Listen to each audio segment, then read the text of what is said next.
Վրաստանի դատախազությունը բացել է Նիկո Կվարացխելիայի սպանության գործը։ Այս մասին հայտարարել է Թբիլիսիի դատախազ Գեորգի Միքայան։ Նրա խոսքով դատախազությունը մեղադրանք կառաջադրի Գուրամ Կակուլիային, Դավիթ Կակուլիային և Բեսարիոն Ժվանիային Նիկո Կվարացխելիայի պատվերով խմբակային դիտավորյա սպանության կազմակերպման փաստով։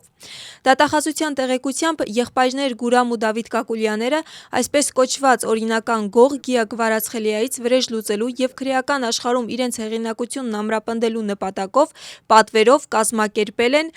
Նիկոլոս Կվարացխելիայի սպանությունը։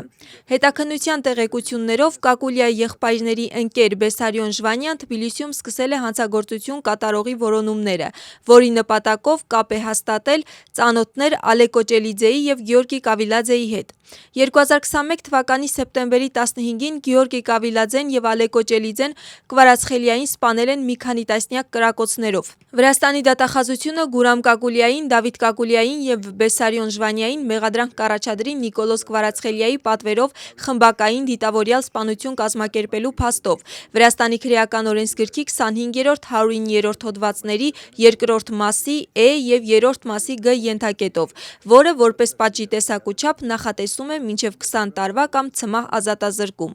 Կակուլիայի եղբայրները այլ քրեական գործով դատապարտվել են 9 տարվա ազատազրկման և նրանք պատիժը կրում են քրեակատարողական հիմնարկում։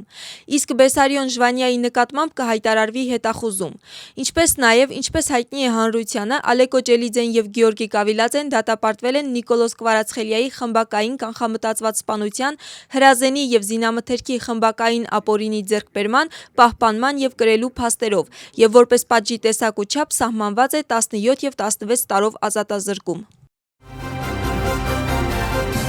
ԱՄՆ-ի միջնորդությամբ Ժնևում այսօր կանցկացվի Ուկրաինայի և Ռուսաստանի պատվիրակությունների միջև եռակողմ հանդիպում։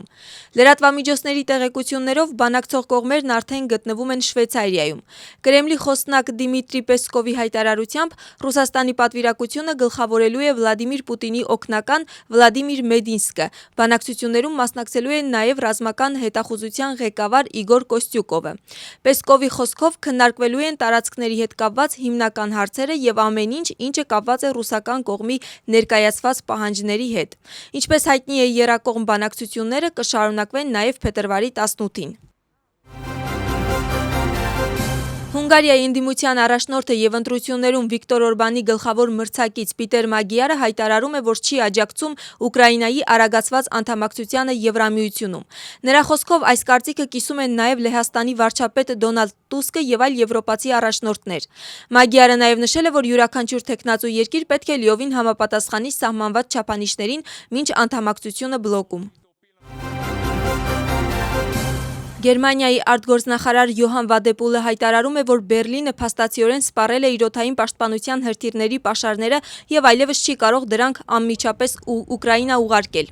Նրա խոսքով մնացած զենիթահրթիռները, հատկապես Patriot համակարգերի համար, ամերիկյան արտադրության են և այն ամենը, ինչ դուրս է գալիս արտադրական օբյեկտներից, ուղարկվում է անմիջապես Ուկրաինա։ Նախարարը կոչ է արել եվրոպական մյուս երկրներին ավելի մեծ ներդրում ունենալ Ուկրաինայի օդային պաշտպանության ուժեղացման մեջ։ Ներքին գործերի նախարարության աշխատակիցները թմրամիջոցների ապօրինի ձեռքբերման, պահպանման և իրացմանն աջակցելու, թմրամիջոց պարունակող բույսերի ապօրինի ցանք աճեցնելու մեղադրանքով տարբեր ժամանակներում ձերբակալել են 4 անձանց։ Իրավապահները թմրանյութերի հետ կապված հանցագործությունների մեղադրանքով ձերբակալված անձանց անձնական, բնակելի տների և նրանց նշած վայրերից որպես իրեղեն ապացույց առգրավել են տարբեր տեսակի թմրամիջոցներ, այդ թվում ալֆա-PFP, մեֆեդրոն, չորացրած մարիխուանա և կանեփի բույսեր։ Ոստիկանության կողմից նաև առգրավվել է թմրամիջոցների փաթեթավորման համար անհրաժեշտ նյութերը։ Մեղադրանքը նախատեսում է մինչև 20 տարվա կամ ցմահ ազատազրկում։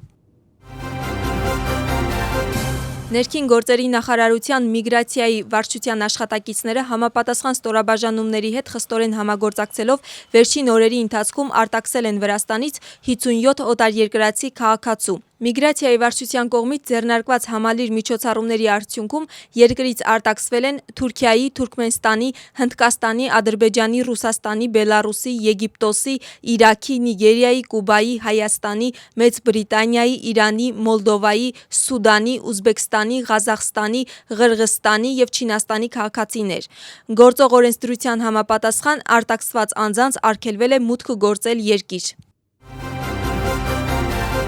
Բաթումիի բուլվարում սկսվել է ևս մեկ անթույլատրելի օբյեկտի ապամոնտաժում։ Կաֆե-բար Տրուպերի պայմանագրով սահմանված վարձակալության ժամկետն ավարտվել է, որի հիման վրա ընդունվել է ապամոնտաժման որոշում։ Նշված շենքերը վնասվել են հրդեհից եւ վերջին մի քանի տարիների ընթացքում չեն գործել։ Աշխատանքներն իրականացվում են քաղաքային տեսչության հսկողության ներքո եւ Բաթումիի բուլվարի շարժական խմբերի ներգրավմամբ։ Ապամոնտաժման ավարտից հետո կհեռացվի շինարարական մնացորդները եւ կիրականացվի տարածքի մաքրում։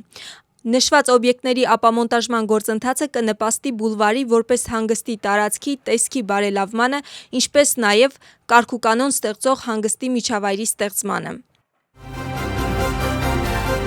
Պատմական մեդալ ձմեռային օլիմպիադայում Վրաստանի հավաքականի անդամներ Անաստասիա Մետելկինան եւ Լուկա Բերուլավան Վրաստանի պատմության մեջ առաջին անգամ նվաճեցին օլիմպիական արծաթ ձմեռային մարզաձևերում։ Կարճ ծրագրից հետո Մետելկինա Բերուլավա զույգը 75.46 միավորով երկրորդ տեղում էր։ Նրանք ազատ ծրագիրը նույնպես բարձր մակարդակով կատարեցին եւ վաստակեցին 146.29 միավոր։ Երկու ծրագրերի ընդհանուր միավորով զույգը հավաքեց 221.75 միավոր եւ նվաճեց արծաթե մեդալ։ Առաջին տեղը դուրս եկավ Ճապոնիայից զույգ, իսկ երրորդ տեղը զբաղեցրեցին Գերմանիայի ներկայացուցիչները։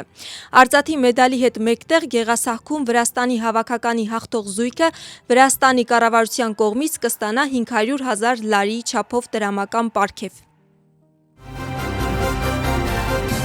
Ընթացիկ շաբաթում խորհրդարանը երկրորդ ընթերցմամբ կքննարկի դրամաշնորհների քաղաքական գործունեության եւ քաղաքական ակտիվության հետ կապված օրենսդրական փաթեթը։ Ըստ փոփոխությունների դրամաշնորհ կհամարվի ցանկացած անձի կողմից ցանկացած սուբյեկտին փոխանցված դրամական կամ նյութական միջոց, որը կարող է իշխանության վրա ազդեցություն գործել։ Քրեական օրենսգրքին ավելացվել է նոր հոդված՝ էքստրեմիզմ սահմանադրական կարգի դեմ։ Սահմանադրական մարմինների լեգիտիմության չճանաչելը դառնում է պատժելի։ Նախաձեռնության հեղինակները հայտարարում են, որ նպատակն է պաշտպանել սահմանադրական կարգն ու ուժեղացնել իրավական մեխանիզմները։ Ընդդիմությունը կարծում է, որ նման փոփոխությունները սահմանափակում են արտահայտվելու ազատությունը, իսկ իշխող կուսակցությունը փորձում է լեգիտիմության խնդիրը լուծել իրավական ճանապարհով։